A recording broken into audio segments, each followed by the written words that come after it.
Hellcat.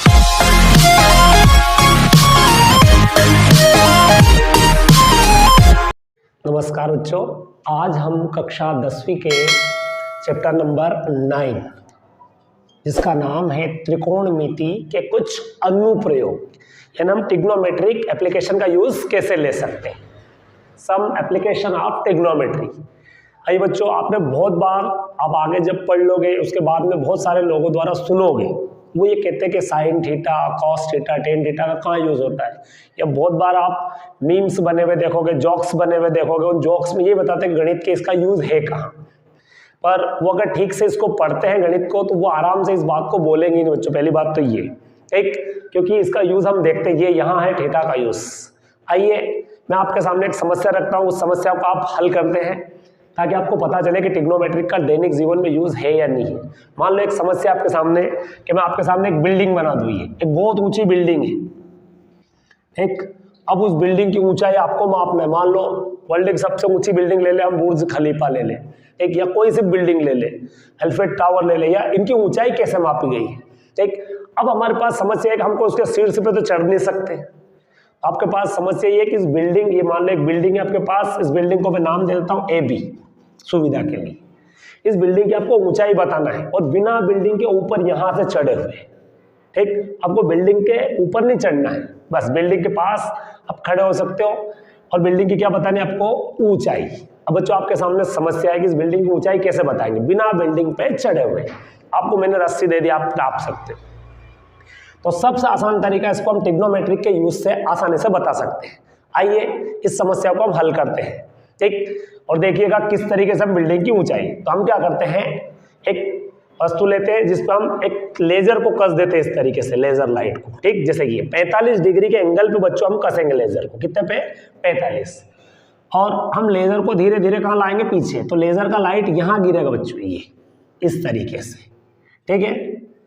अब आप देख सकते हो कि ये लेजर है, मान लीजिए हमारे पास, इस पर आधार पर कसी हुई, और किस एंगल पे कसी हुई है वो लेजर, ये लेजर कस दी मैंने, और ये मेरे मान लीजिए पेन जो है लेजर है, इस लेजर से ऐसा लाइट निकला और यहाँ तक पहुँच गया इसके शीर्ष तक, और ये जमीन है, और ये कितने डिग्री के एंगल पे रखा मैंने, 45। तो बच्चों आप इस बिल्डिंग की ऊंचाई अब आराम से बता सकते हैं। लेजर का लाइट एकदम सीधा जाएगा यहाँ, ये लेजर का लाइट यहाँ तक पहुँच गया। अब आप इस बिल्डिंग की ऊंचाई कह सकते हो, ये यहाँ से यहाँ तक जो है ना, ये दूरी B से C, इस दूरी को आप रस्सी की सहायता से माप लो। ये जितनी रहेगी, जब इस बिल्डिंग से यहाँ तक की दूरी, इस बिंदु तक की, वही बिल्डिंग की क्या हो जाएगी, ऊंचाई हो जाएगी, ठीक। इस तरीके से हमने यूज किया। अब आपके मन में प्रश्न आएगा कि ये कैसे हुआ, कि ये जो है इसके बराबर कैसे हुआ। तो आइए इस बात को हम थोड़ा सा समझते हैं कि कैसे हुआ। एक, अगर मैं मान लो कि बिल्डिंग ऊंचाई कितनी है, H, और ये जो दूरी है ये कितनी होगी, आप देख सकते हो। इसका H मान लो, इसको मैं क्या मान लूँ सुविधा के लिए X। तो H और X दोनों दूरियां क्या हो जाएगी, बराबर। जितनी बिल्डिंग ऊंची उतनी ही यहाँ हो जाएगी। देखिए कैसे यूज करते, टेन और कितना डिग्री यहाँ पर बच्चों, 45। और ये क्या होता है, टेन थीटा का हमने शब्द सीखा था, लाल बटे कक्का। इससे हम हल करते हैं। तो टेन का यूज यहाँ आता, लंब बटे आधार, ये है लंब और ये क्या है बच्चों, इस कोण के लिए आधार। तो क्या जाएगा, टेन थीटा बराबर H बटे X। टेन 45 डिग्री का जो मान होता है वो होता है 1, H बटे X, ये X इधर आ जाएगा ना, X बराबर क्या होगा बच्चों, H। तो हम कह सकते हैं कि मीनार से उस बिंदु तक की जो दूरी है वही उस बिल्डिंग या मीनार की क्या जाएगी, ऊंचाई। और इस तरीके से हमने बिना बिल्डिंग पे चढ़े हुए बिल्डिंग की क्या निकाल ली बच्चों, ऊंचाई, ठीक। इस तरीके से हम इस समस्या को हल कर सकते हैं। आइए अब हम चैप्टर को प्रवेश करते हैं। इसी तरीके की बहुत सारी समस्याएं हम देखेंगे इस चैप्टर में, और बहुत अच्छा चैप्टर है। अगर आपने ठीक ठीक चित्र बनाना सीख लिया तो कुछ बातें आप पेन कॉपी अपने पास रखिए और इन बातों को जरूर नोट कर लीजिएगा। पहली चीज मैं आपको बताता हूँ कि इसमें क्या दो बातें हैं। पहली बात हमको समझना है बच्चों कि मान लीजिए यहाँ हम हैं और यहाँ से हम किसी, हमारी आंख से हम जब देखते हैं तो आंख के जस्ट सामने एक लाइन हम खींचते हैं, हॉरिजेंटल लाइन, जिसको हम कहते हैं क्षैतिज। तो जब भी आप प्रश्न को पढ़ो उसमें क्षैतिज शब्द आ जाए, इन क्षैतिज का मतलब क्या होगा बच्चों, एकदम हमारे सामने, आंख के जस्ट सीधी रेखा, या आंख से सीधी रेखा, क्षैतिज। अब अगर यहाँ हम ले लेके एक वस्तु है, यानी वस्तु कहाँ है बच्चों, क्षैतिज से ऊपर, तो जब हम देखते हैं तो यहाँ से एक प्रकाश की किरण, यानी आंख से एक रेखा को हम वस्तु से मिलाते हैं, यानी हमारी आंख से किरण कहाँ जाती है, वस्तु पर, या वस्तु से हमारी आंख पर आती है, तब हमें वस्तु दिखती है। इस लाइन को कहते हैं बच्चों दृष्टि दृष्टि रेखा।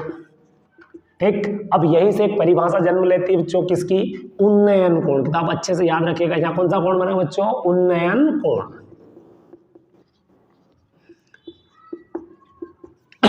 आइए अब परिभाषा लिखिए किसकी? उन्नयन कोण की।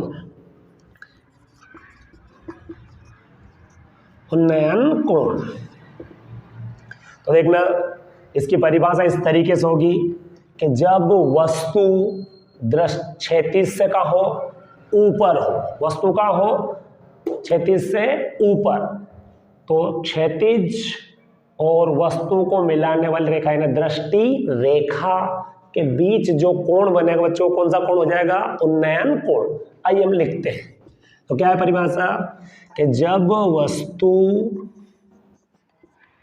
क्षैतिज से ऊपर स्थित हो तथा वस्तु क्षैतिज से कहाँ हो? ऊपर हो, तथा वस्तु और हमारी आँख को मिलाने वाली रेखा, कोष्ठक में लिख देना दृष्टि रेखा। कौन सी रेखा हो जाएगी? दृष्टि रेखा। तो क्षैतिज और वस्तु तथा हमारी आंख को मिलाने वाली रेखा दृष्टि रेखा के बीच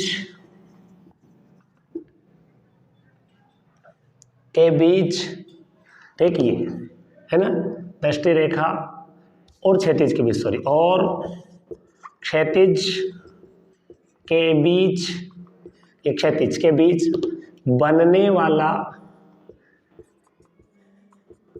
कोण उन्नयन कोण होगा। कौन सा कोण होगा बच्चों? उन्नयन कोण। ठीक, अब हम दूसरी सिचुएशन की बात करते हैं। मान लो ये हमारी आंख है और ये तो हो गया बच्चों क्षैतिज। अब वस्तु अगर कहाँ आ गई? क्षैतिज से नीचे। इस सीन की हम बात करें कि मान लो हम गच्ची पे खड़े हैं या डबल मंजिल पे खड़े और नीचे से बारात वगैरह निकल रहे, तो हम उसको देखते हैं तो हमारी आंखें कहाँ झुकानी पड़ती है? हमें नीचे की तरफ बच्चों। तो इस तरीके से ये दृष्टि रेखा आप कहाँ गई? हमारे पास नीचे। तो जब वस्तु कहाँ हो? क्षैतिज से नीचे हो, तो अब आंख पे जो कोण बनेगा वो कौन सा कोण हो जाएगा? अवनमन कोण। आइए बच्चों इसकी परिभाषा लिखते हैं हम, अवनमन कोण। तो क्या हो जाएगा बच्चों इसकी परिभाषा कि जब वस्तु क्षैतिज से नीचे हो तो क्षैतिज और दृष्टि रेखा के बीच जो कोण बनेगा वो कौन सा कोण हो जाएगा? अवनमन कोण। आइए हम लिख देते हैं, तो क्या हो जाएगी कि जब वस्तु क्षैतिज से, ये क्षैतिज है ना, क्षैतिज से कहाँ हो? नीचे हो। जब वस्तु क्षैतिज से नीचे हो तो दृष्टि रेखा और क्षैतिज के बीच बनने वाले कोण को अवनमन कोण कहते हैं। क्या कहेंगे बच्चों? अवनमन कोण। ठीक, तो आपको कोण के बारे में पता चला, एक उन्नयन कोण और एक अवनमन कोण। ठीक है, इन कोणों को नापने के लिए एक उपकरण होता है बच्चों, उन्नयन और अवनमन कोण को नापने के लिए, उसका नाम है थियोडोलाइट। क्या नाम है बच्चों उसका? थियोडोलाइट। इस उपकरण की सहायता से इन दोनों कोणों को या उन्नयन या अवनमन कोणों को क्या किया जाता है बच्चों? मापा जाता है। एक अच्छा, यहाँ एक तथ्य और हमको समझ लेना चाहिए बच्चों। अगर मैं दोनों चित्रों को एक साथ साथ मिला दूं तो आप देख सकते हो कि यहाँ और यहाँ, अगर हम यहाँ से देखते हैं, ठीक है, तो आंख पे यहाँ जो कोण बन रहा है बच्चों देख सकते हैं, आंख से नीचे की तरफ जो कोण बनता है वो कौन सा कोण हो जाए बच्चों, अवनमन। अब देख सकते हो ये, ठीक है। और आंख से जो ऊपर की तरफ यहाँ आंख अगर यहाँ है तो यहाँ जो कोण बने बच्चों कौन सा हो जाएगा, उन्नयन कोण। अच्छा, अब एक बात आप ध्यान से समझिएगा कि ये अवनमन कोण और उन्नयन कोण क्या हो जाते हैं, बराबर। अच्छे से याद रखना, अवनमन कोण ये यहाँ का और ये एक साथ, इसको जब यहाँ लाते हैं तो ये यहाँ वाला कोण क्या हो जाएंगे, बराबर। इस चित्र के हिसाब से मैं बात कर रहा हूँ बच्चों, है ना। नमन कोण किसके बराबर हो जाएगा, उन्नयन कोण के। और किससे हो जाए बच्चों, तो यहाँ हमें परिभाषा किसकी लगेगी, एकांतर अंतः कोण की परिभाषा लगेगी बच्चों। कौन सी, कि दो समांतर रेखाएं हैं, उनको प्रतिच्छेद करके जाने वाली एक रेखा, तो समांतर रेखा प्रतिच्छेद करने वाली रेखा के जो एकांतर कोण बनेंगे वो क्या होते हैं, बराबर होते हैं। ठीक, आपको इस बात को अच्छे से ध्यान रखना है। आइए हमें कितनी बार जानकारी जरूर लगी, एक तो होती है दृष्टि रेखा, एक क्षैतिज। तो क्षैतिज और दृष्टि रेखा के बीच जो कोण बने कौन सा कोण बने बच्चों, उन्नयन कोण। क्षैतिज रेखा, क्षैतिज और वस्तु जब नीचे हो तो दृष्टि रेखा के बीच में कौन सा कोण बनेगा, अवनमन कोण। और अगर इस तरीके से पैरेलल लाइन है तो अवनमन कोण उन्नयन कोण के क्या हो जाएगा, बराबर। किस कोण से, एकांतर अंतः कोण की परिभाषा से। आइए अब हम स्टार्ट करते हैं।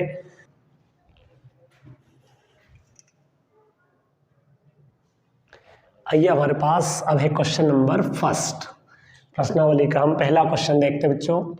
इन क्वेश्चनों को हल करने के लिए सबसे आसान तरीका है कि पहले आप जैसी जानकारी दी उस जानकारी से एक चित्र बनाइए, और अगर चित्र आपने ठीक से बना दिया तो आपको कभी भी दिक्कत नहीं आएगी, ठीक ढंग से यूज लेना। आइए हम हल करते हैं इसको। क्या जानकारी दी बच्चों इसमें हमारे पास, देखिए सर्कस का एक कलाकार, एक सर्कस में काम करने वाला कलाकार एक 20 मीटर लंबी डोरी पर चढ़ रहा है जो अच्छी तरह तनी हुई है और भूमि से सीधे एक खंबे के शिखर पर बंधी हुई है।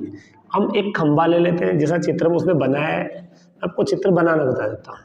ये खंबा है मान लीजिए बच्चों, और खंबे के लिए उसने जो नाम यूज किया हमारे पास ए बी, ये हो गया खंबा बच्चों हमारे पास, ठीक। और एक ये डोरी है यहाँ से तक, इस बिंदु को क्या नाम दे दिया हमने सी। और सर्कस का खिलाड़ी यहाँ से यहाँ चढ़ता है और डोरी बिल्कुल तनी हुई है, ठीक लिखा है, पर चढ़ रहा है जो अच्छी तरह से तनी हुई है। ये डोरी बिल्कुल तनी हुई है और भूमि पर सीधे लगे खंबे, ये सीधा खंबा लगा भूमि पर बंधा हुआ। यदि भूमि स्तर पर साथ डोरी 30 डिग्री का कोण बनाती है, कितने डिग्री का कोण बनाती है बच्चों, 30 डिग्री का कोण बनाती है, तो खंबे की ऊंचाई ज्ञात कीजिए। और ध्यान से देखिए इस डोरी की लंबाई प्रश्न में दी अपने को, कितनी दी है डोरी की लंबाई, 20 मीटर।